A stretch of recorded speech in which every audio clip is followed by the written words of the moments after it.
Mangwanani Mwadelepo Vukenjani Class Vana Ve Africa. It is Monday, the 7th of July, and I'd like to welcome you to Africa Good Morning, your pulse on the continent's defining headlines and untold stories. Today we begin in Rwanda, where President Paul Kagame questions Congo's peace sincerity and issues a chilling warning. In Kenya, President Ruto's plans for a mega state house church spark outrage as citizens struggle economically. Then to South Africa, where President Ramaphosa pushes forward without the DA in national dialogue. Namibia halts state funerals over ballooning costs, while Zambia tackles illegal mining and prepares to host the Borrowers Forum that will be delivered by Mike Sichula. We also zone in on Indian Prime Minister Modi heading to Namibia to deepen trade ties, and of course the latest from the regional youth games currently being held in Namibia. Watch us on DSTV 285, GOTV 285, 1up2.com, NTV Africa on YouTube and on 1up2.com. Do make sure you check out Echo in order to see all our episodes in your time, on your terms. This is Africa Good Morning. Top stories shortly. Running a business isn't just about hitting the big milestones, it's also about handling the day-to-day.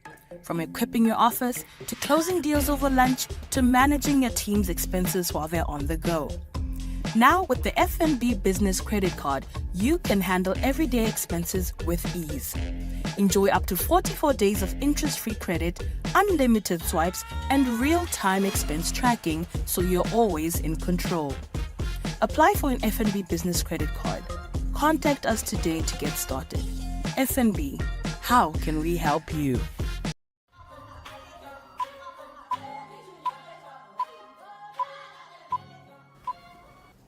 In our top stories, Rwandan President Paul Kagame has cast serious doubt on the durability of a recently signed US-brokered peace deal with the Democratic Republic of Congo, warning Kigali would not tolerate tricks from its volatile neighbor. The agreement requires Rwanda to withdraw troops from eastern Congo within 90 days. Forces the UN says support M23 rebels. Kagame rejected that claim but made clear Rwanda's commitment hinges on Kinshasa fulfilling its part, dismantling the FDLR, a militia linked to the 1994 genocide. Speaking in Kigali, Kagame stated bluntly that if Congo backslides, Rwanda will respond as it always has, forcefully and without apology. If they take us back to the problem, we will deal with it, he said. Kagame thanked the Trump administration for mediating, but absolved Washington of blame should the deal fail. His remarks, his first public appearance in weeks, underscored deep-seated mistrust, even as Congo and M23 plan further talks in Qatar. As Kagame fends off regional uncertainty, criticism of his $9 million state house grows, but President remains fixated on what he sees on Congo's unreliability and looming betrayal. Now, Kenya's President William Ruto, already battered by nationwide protests and plummeting popularity, has ignited fresh outrage by unveiling plans to build a mega church at the State House in Nairobi, a personal project he claims he'll fund himself. The move comes amid rising poverty, youth unrest and inflation that has already sparked deadly street protests and the infamous one-term campaign. The church, designed to seat 8,000 worshippers with stained glass grandeur, has drawn criticism for blurring the lines between state and religion in a constitutionally secular republic. While Ruto, Kenya's first evangelical president, insists the State House Church replaces a makeshift iron sheet chapel he found there, critics, including the Atheist Society of Kenya, are threatening legal action, calling it Christian nationalism and a violation of public trust. With no mosque or temple in sight at the presidency, Muslim and minority faith leaders question the exclusive symbolism. Catholic Archbishop Philip Anyolo urged transparency, while many Kenyans are simply asking how a broke president can afford such a divine opulence on government grounds, unless, of course, as some joke, tithes have replaced taxes. We now move over to our next story, and we are in South Africa, where President Cyril Ramaphosa has vowed that South Africa's national dialogue will proceed despite the withdrawal of the Democratic Alliance, his coalition partner from the initiative. The DA's exit followed the dismissal of its deputy minister, Andrew Whitfield, over an unauthorized U.S. trip. Now, though the DA has not left the coalition, tensions have fled, with DA leader John Steenhuisen branding the dialogue a waste of time and public funds. Ramaphosa, however, struck a defiant tone, saying the process would be more productive without diversionary interference from a party that, in his view, lacks genuine concern for ordinary South Africans. The national dialogue was conceived to address systemic issues like poverty, crime, and unemployment. Financial markets are keeping a cautious eye on the fragile multi-party arrangement, though analysts believe the coalition will hold for now. Ramaphosa asked the DA to nominate a new deputy minister, but received no response. With the dialogue continuing under a cloud of mistrust, the president's dream of unity seems increasingly distant. The Namibian government has suspended all state funerals until April 2026, following mounting criticism over the escalating expenses associated with official burials. The announcement was made by Information Minister Emma Theophilus after a cabinet meeting, stating that only President Netumbo Nandi-Ndaitwah may approve exemptions during the moratorium. A special 7-member committee will be appointed to review the criteria and procedures used to grant state funerals. The decision follows public outcry after it was revealed that more than 38 million Namibian dollars was spent on official funerals during the 2024-25 financial year, compared to just 2.1 million in the year before. Transporting the late founding president Sam Nuyoma's remains reportedly cost 30 million alone. While the government did not directly link the moratorium to the criticism, media outlets like Windhoek Observer report that such concerns have been voiced for years, particularly during and after the COVID-19 pandemic. As Namibia balances national reverence with fiscal accountability, the pause signals a moment of reflection on how the state honors its leaders and at what cost to the present. This is Still Africa. Good morning. We're going to have a look at the weather before Mike Sichula joins us with the Zambia report.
It's time for us to talk to Mike Sichula as he delivers the Zambia report from Lusaka.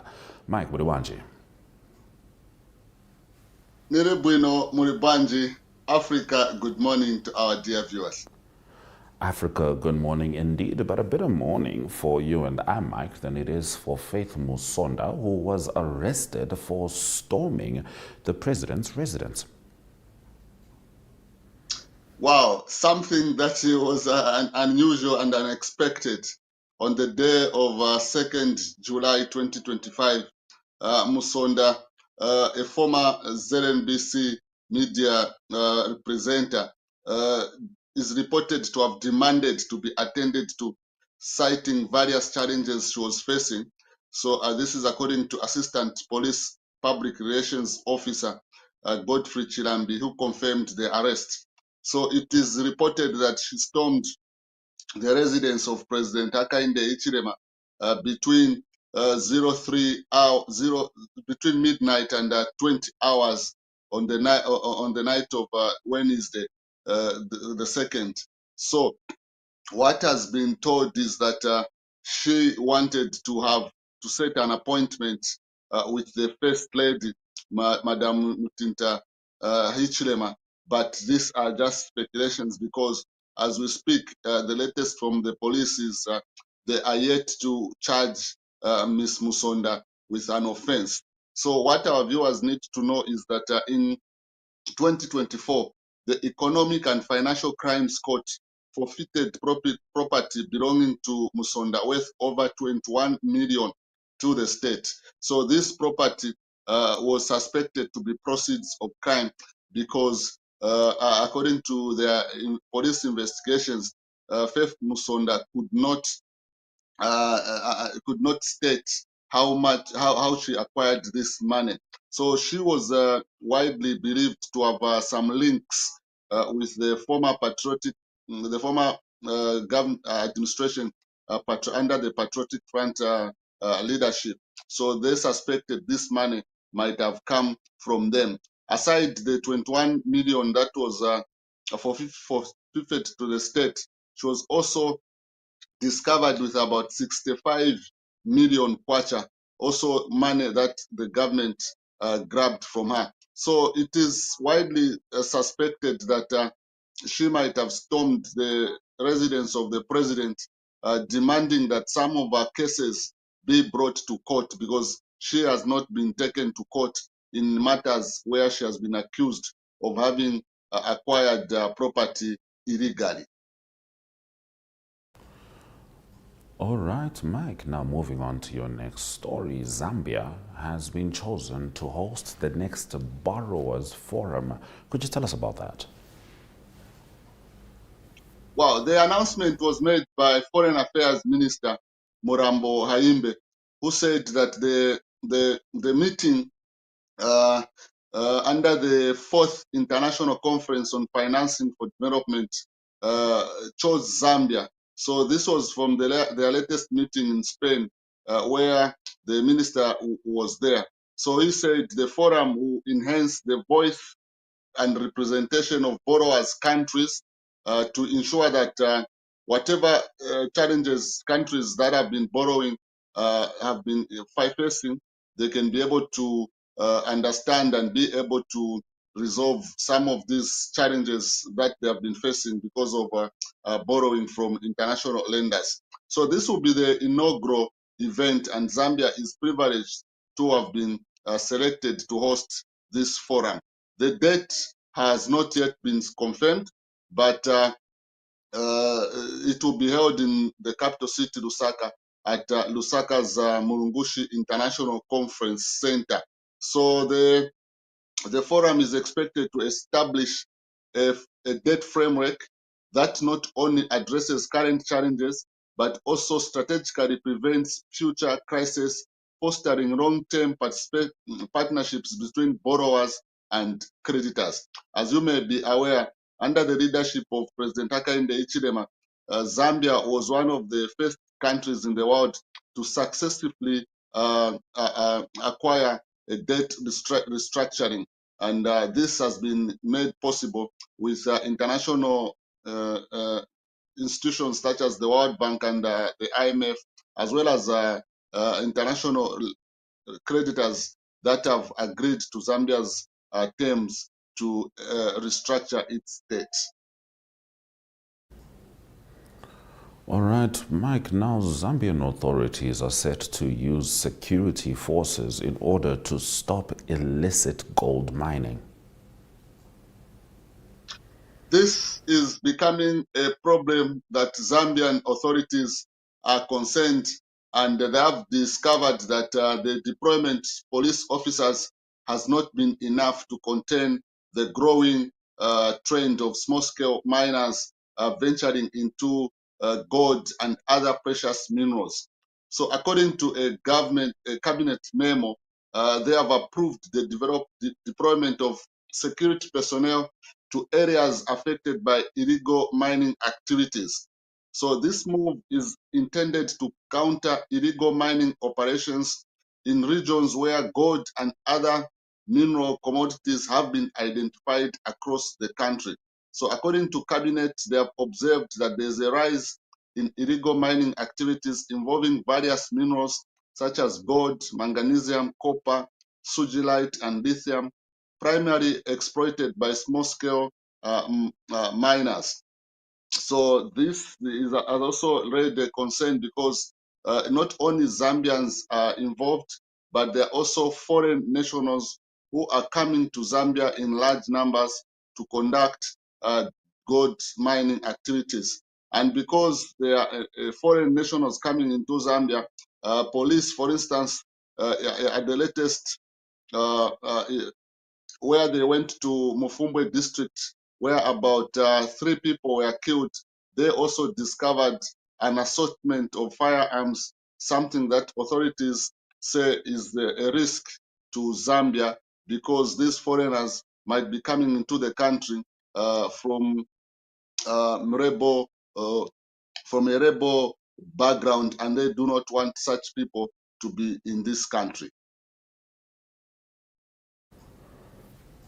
All right, Mike, thank you very much for bringing us your current affairs. I do know you have an update with regards to David Kazadi, who was just released on a bond for producing explicit adult content. Could you briefly get into that? Because in the interest of time, we need to go directly into the Copper Queens result against Morocco at WAFCON. So Kazadi has been released on police bond after spending 2 nights in detention at Lusaka's Kawata police station. He's accused and charged with producing pornographic material in connection with a viral video allegedly featuring a female influencer, Mwaka Liwindi. So this story has been trending for some time, and because of his involvement, Mr. Kazadi has lost his job where he was a CEO at one of Lusaka's private media institution, and he's also a filmmaker who's been promoting films in Zambia. But because of this, a lot has happened, and is currently under investigations.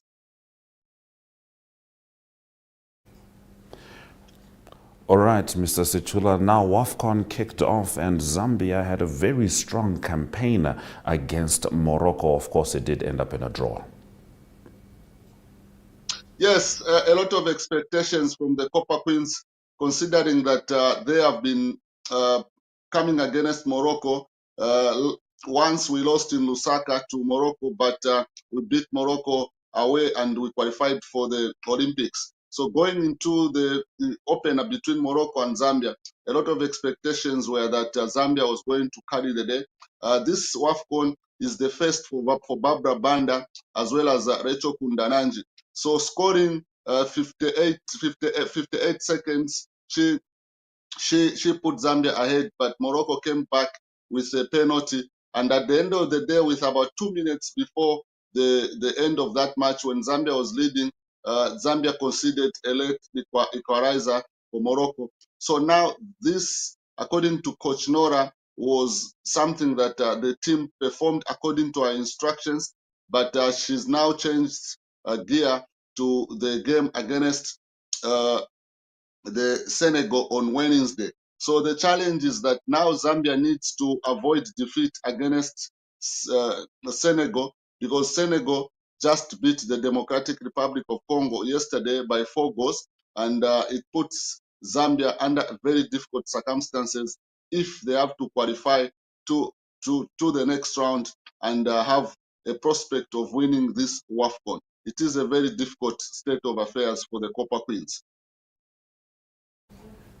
All right. Thank you very much, Mike, for delivering the Zambia report. Thank you very much. Africa, good morning, our dear viewers. Africa, good morning indeed. Now with that segue, we're going to stay in the sport arena with the youth games, the Region 5 youth games, which are currently taking place in Namibia. Now the opening ceremony was on Friday, attended by Her Excellency Dr. Netumbo Nandi Ndaitwa, and since then it's been a lot of sports being played, a lot of sporting codes, from netball to basketball to football to table tennis, which is one one of the sports we are going to be focusing on, because in table tennis, Namibia took on Zimbabwe. And this is what the Zimbabwean player had to say, as well as the Namibian coach. Namibia did pull off that victory, and today Namibia will be facing South Africa. My name is Nayama Botireri. I play table tennis for Zimbabwe. He played today and he wasn't so bad until he played Namibia, which was a tough match, but they managed to win and they showed great sportsmanship. And for tomorrow, I expect that we do well in our doubles, since we're starting our doubles tomorrow, and I look forward to great results. Thank you. So if there's anybody in Namibia that would like to come and watch us play, we're at the Showgrounds. We're at the Mapani Hall tomorrow morning, 9 o'clock. We start our first, both finals are on at the same time tomorrow. And we are so excited to play tomorrow's final. So I've achieved my targets. We said that as an association, we want to be in the semi-finals, but now both teams are in the finals. So thank you very much. Please come out and support us tomorrow, and I hope Team Namibia gets the gold medal tomorrow. Thank you very much.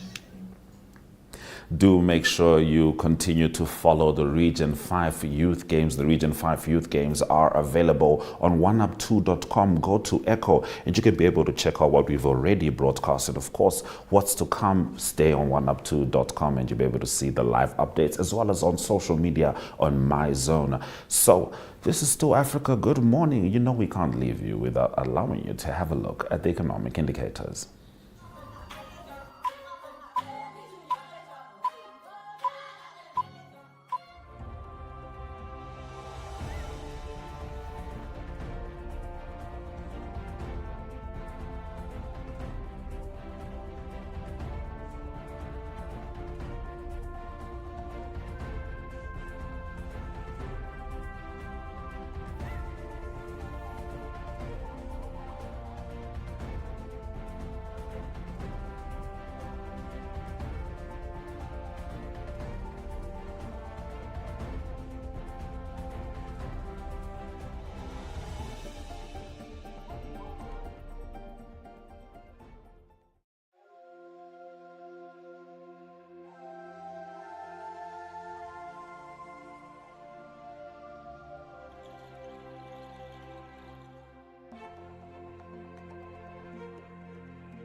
Thank you for staying with Africa Good Morning throughout the broadcast on DSTV 285, GOTV 25, oneup2.com, Network Media Hub on YouTube, as well as NTV Africa on YouTube. Keep in mind, on oneup2.com, if you click Echo, you'll have access to all of our episodes, as well as other shows from NTV in your time, at your terms.